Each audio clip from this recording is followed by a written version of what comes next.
नमस्कार दोस्तों। कुंठित महिला मुख्यमंत्रियों की श्रृंखला की 5वीं किस्त में आज पेश है मध्य प्रदेश की पूर्व मुख्यमंत्री उमा भारती के कारनामों का लेखा जोखा।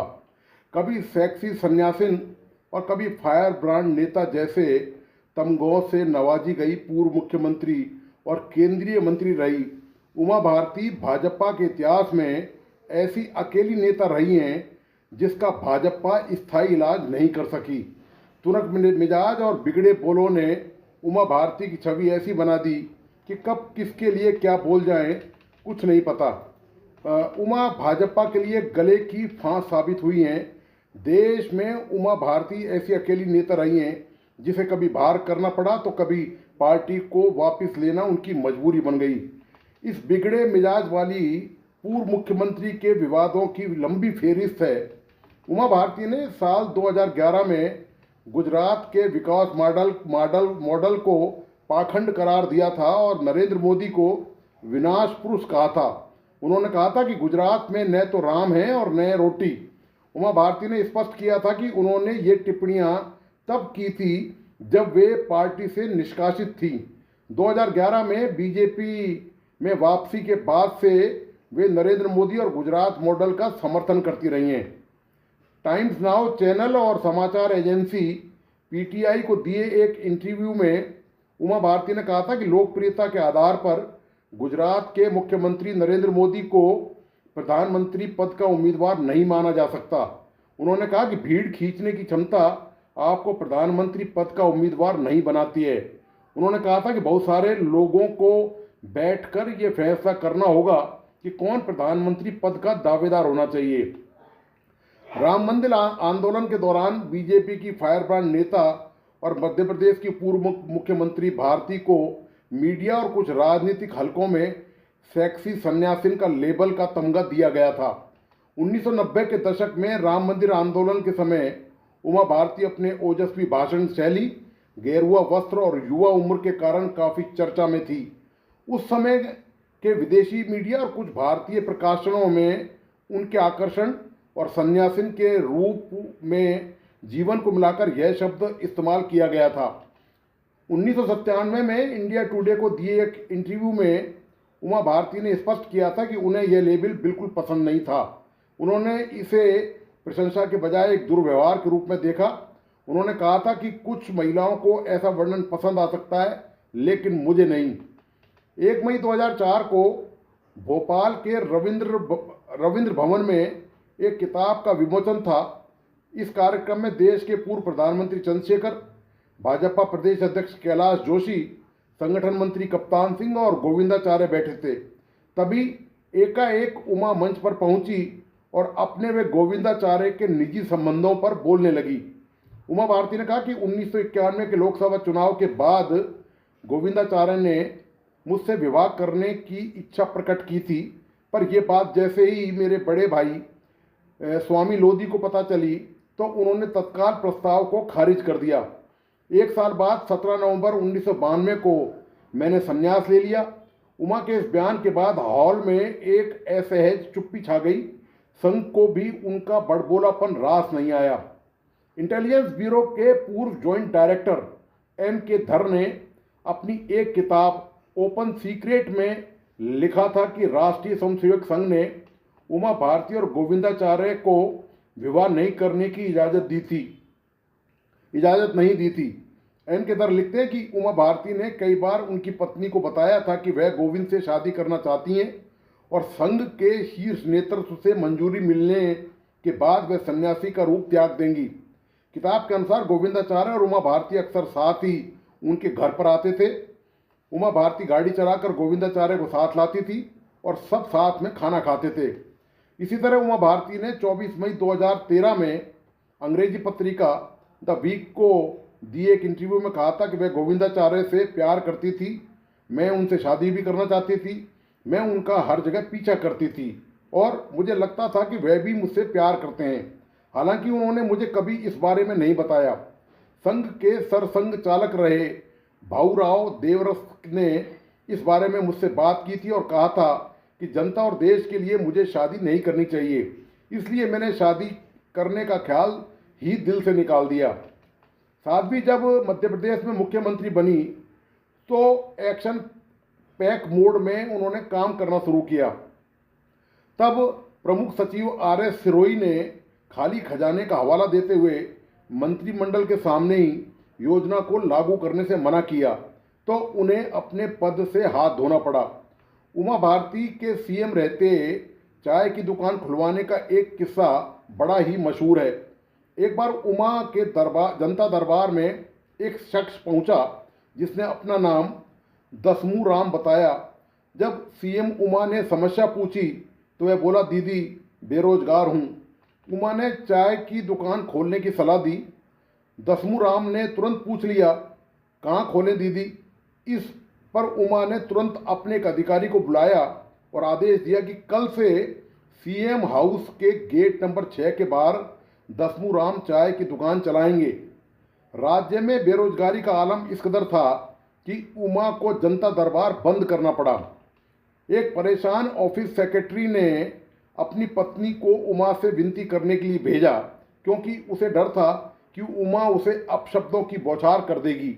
बेचारी महिला को इतनी गालियां सुननी पड़ी कि आखिरकार एक वरिष्ठ अधिकारी को हस्तक्षेप करना पड़ा। 1994 में कर्नाटक के हुबली के एक विवादित ईदगाह में उमा भारती ने तिरंगा लहराया था। कोर्ट ने उनके खिलाफ गैर जमानती वारंट जारी किया था। इसके बाद भाजपा केंद्रीय नेतृत्व ने उमा पर दबाव बनाकर 23 अगस्त 2004 को मुख्यमंत्री पद से इस्तीफा ले लिया था।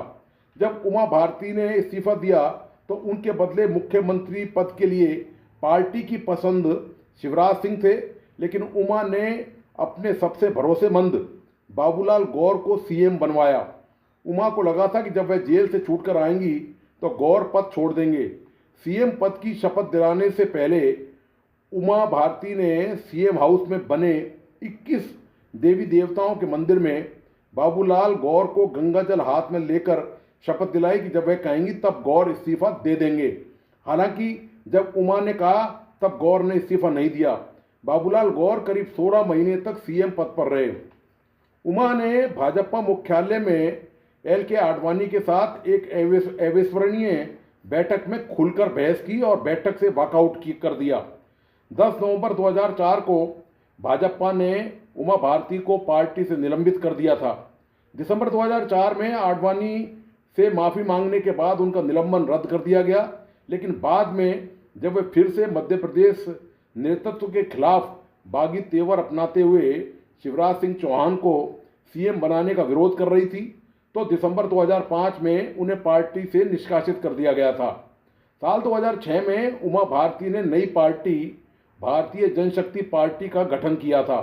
कई साल तक बीजेपी से बाहर रहने के बाद साल 2011 में उमा भारती को पार्टी में वापस लिया गया। लगभग 6 साल तक पार्टी से बाहर रहने के बाद उन्होंने अपनी पार्टी का भाजपा में विलय कर दिया। 5 अगस्त 2025 को सोशल मीडिया प्लेटफॉर्म X पर उन्होंने कहा कि मेरे परिवार ने मेरी राजनीति की वजह से बहुत कष्ट उठाया है। शायद ही मध्य प्रदेश भाजपा के बड़े पदों पर बैठे नेताओं के परिवार ने इतने कष्ट उठाए होंगे। सरकार चाहे कांग्रेस की रही हो या भाजपा की, मेरी वजह से मेरे परिवार को खूब प्रताड़ित किया गया। लूट डकैती और जैसे झूठे आरोप लगे और कोर्ट में हमेशा वह पूरी तरह निर्दोष साबित हुए।